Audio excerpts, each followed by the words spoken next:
TV. Game of Thrones. I did that video last week just because. Oh, okay. Yeah. I watched it again and it's actually better than I remember. Like, I did a pretty good job with that.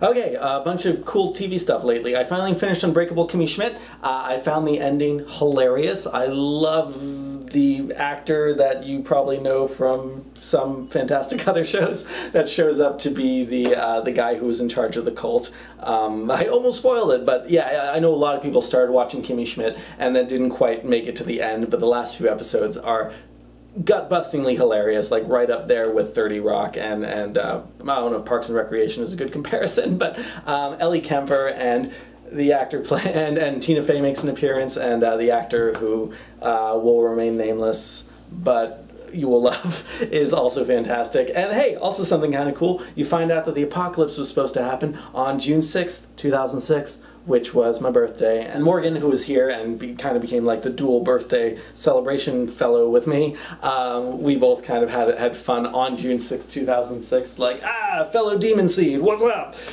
Because we were, only friends for like a year at that point. But anyway, Unbreakable Kimmy Schmidt, I gave it 4 stars with a confidence of 3. Check it out, finish it if you haven't. It's totally worth some of the weird hit and miss stuff to make it to the end.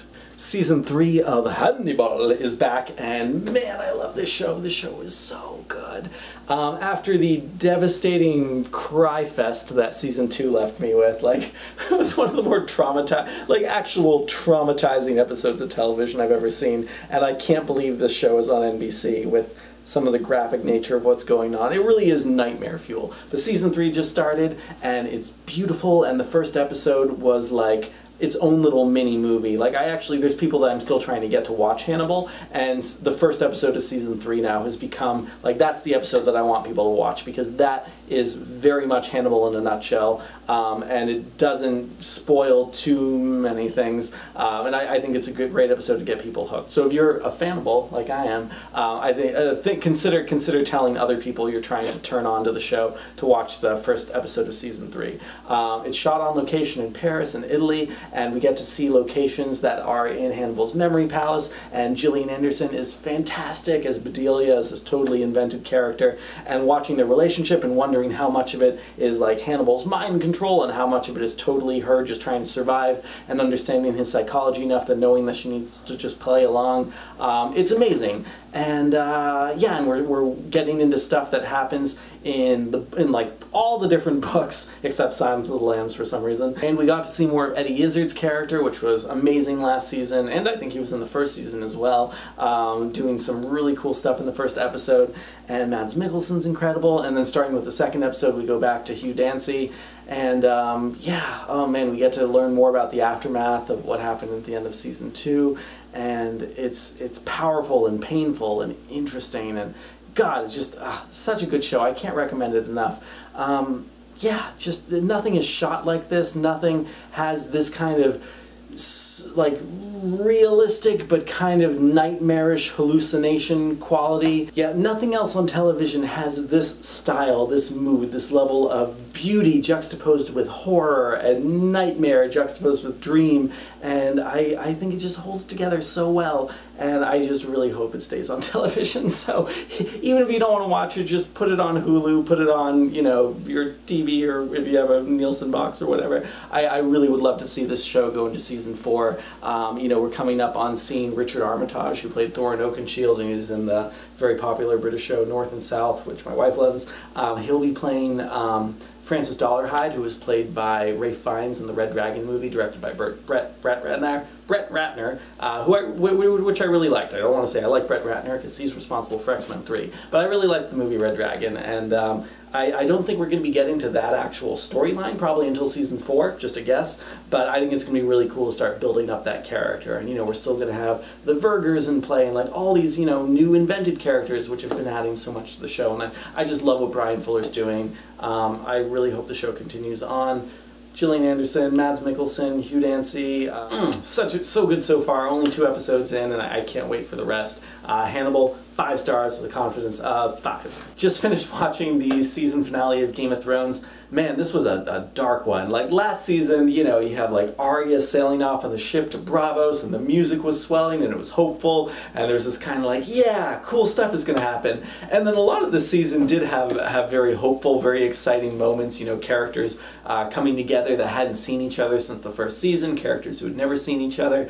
But then nearly all the characters, their final scenes in this finale were pretty dark and sad. We have Theon and Sansa potentially killing themselves. We have Stannis dying, which, you know, is paired with the, I guess, the nice thing that Brienne gets to kill him, which is something she's wanted to do for a long time. Similarly, Arya gets to kill someone she wanted to kill for a long time, but she's punished now. Now she's blind, so that's a sad thing. Daenerys kind of has an ambiguous ending, being surrounded by Dothraki, and, you know, maybe they're there to, you know, worship their Khaleesi again, or maybe they're there to kill her or do something else. Who knows? That's kind of interesting too, because as far as I remember, I think Dance of Dragons ended with Daenerys getting off of Drogon after, you know, lots of saddle sores, because they flew for you know, a very long while. And so I think this is actually kind of the next step after that. So that's kind of cool, and I imagine this is, you know, a scene that probably is in Winds of Winter. And in the very unlikely event that Winds of Winter comes out before the next season, it'd be kind of cool to get some hints of where these stories are. I wonder, now that I say that, I wonder if George R.R. Martin is shooting to have the book come out before the next season, because 99% of the next season is going to be the stuff in Winds of Winter, and you'd think that he'd want to beat the show to the punch in terms of just being like, ah, there it is, even if it's only like a week before the season. So we'll see how that goes. You know, let's remember Dances with Dragons came out in 2010, 2011. It's been a while, so, you know, hopefully he can knock that out and have it ready for 2016. Other endings we have there, Jon Snow dying, I knew that was coming. But, you know, the interesting thing is, and I don't know what the basis for this is, a lot of theories online say he's not actually dead.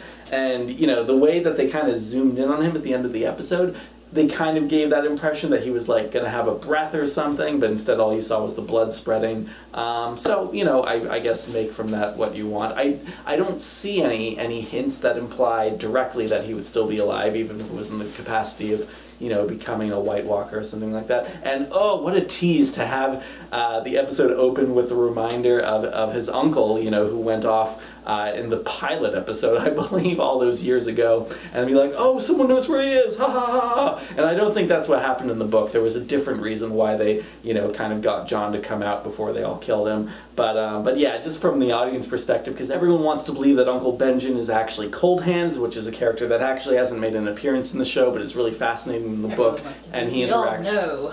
I'm just going to leave your audio in, and people are just going to No, don't do that. That'd be really upsetting. Cold Hands is like a White Walker, or a White that's actually still kind of cogent or something like that. Like he still kind of knows what he's doing, and he interacts with Bran and Rickon, and yes. And he rides a reindeer. And he interacts with Jon Snow at some point, so it's like, I think we were all kind of waiting for him to show up. I really don't care if Lady Stoneheart shows up. She hasn't done anything interesting in the book, and it's just a weird zombie thing. That, for anyone who doesn't know, is the idea that Catelyn Stark, after she dies, she gets washed up in a river and then gets kind of like rectified by the Lord of Light, the other priest, the non-Melisandre priest, and then kind of goes on this weird kind of rampage, and I guess maybe in the book she kills 1 or 2 people, but it's a weird kind of zombie subplot that I'm not a super fan of. So yeah, anyway, who else do we have? Yeah, Sansa and Theon probably dead, but no, because I don't think that happens in the book, and that'd be a really sad way for them to die. Maybe there's enough snow down there that it cushions their fall, who knows. Tyrion and Varys, I guess you could say, have the happiest ending. I mean, you know, Tyrion's situation is in no way ideal, because he's suddenly in the city where he barely speaks the language and doesn't know anything and had no intention of being in a ruling position, and now is being asked to. But hey, Varys is there, and those two are, you know, they're really made for each other, and I look forward to seeing the way they interact in the next season as they continue to rule the city, and all that stuff, which, you know, is not in the books, is fascinating. So I can say this was a very dark season ender, but every diversion they've taken from the book, I'm excited for. Yeah, in terms of season finales, I do think this could have used just a little bit more lightness, a little bit more hopefulness. Again, I think the last season finale they did, ending with Arya sailing to Bravos, was probably the strongest one they did. It had the best kind of ending to it. But anyway, Game of Thrones, I'm still loving the show. I know a lot of people are, especially the non-book readers, are going to be very upset by this. I was fine with it. I mean, I guess I'm surprised I didn't get more emotional. You know, something like The Red Wedding, even though I knew it was coming, that still had me like weeping uncontrollably. Nothing here, even Jon Snow dying. Maybe it's because I never felt Jon Snow was as strong of a character. And I was going to say as strong in the show as in the books, but in neither situation was he that strong of a character, I think. And so even him dying, it's kind of like, oh, Jon, that sucks. But you know, it doesn't hurt me the way that some of the other characters dying does. Anyway, Game of Thrones, 5 stars, confidence of 5. Looking forward to next season. It's going to be mostly new stuff. Just saw the season finale of Silicon Valley. I'll say right up front, obviously nothing in this finale matches the incredible mastery of the world's greatest dick joke that ended the first season finale. But that being said, still a very strong top to what I thought was a fantastic season. Every episode was hilarious, but unlike a lot of comedies, there was a very clear serialized plot constantly moving forward with a lot of great twists and turns that I never would have expected.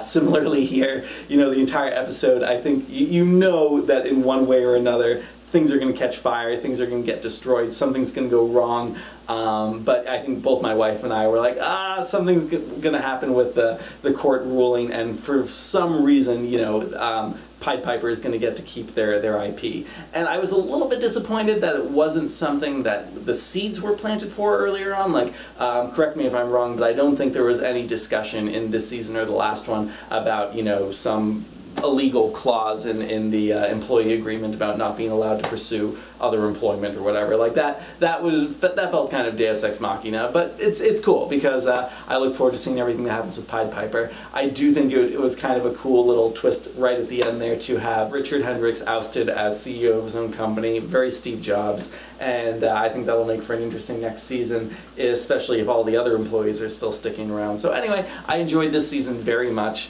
The dynamic between them is fantastic. Every one of them has such clearly defined traits and characteristics, and they all have such a fascinating dynamic with each other, and the code speak and the dumb little, you know, ways they make fun of each other. It's all great. Silicon Valley, awesome show. Thank you, Mike Judge. Thank you, everyone involved with this. 5 stars, confidence of 5. Can't wait for season 3.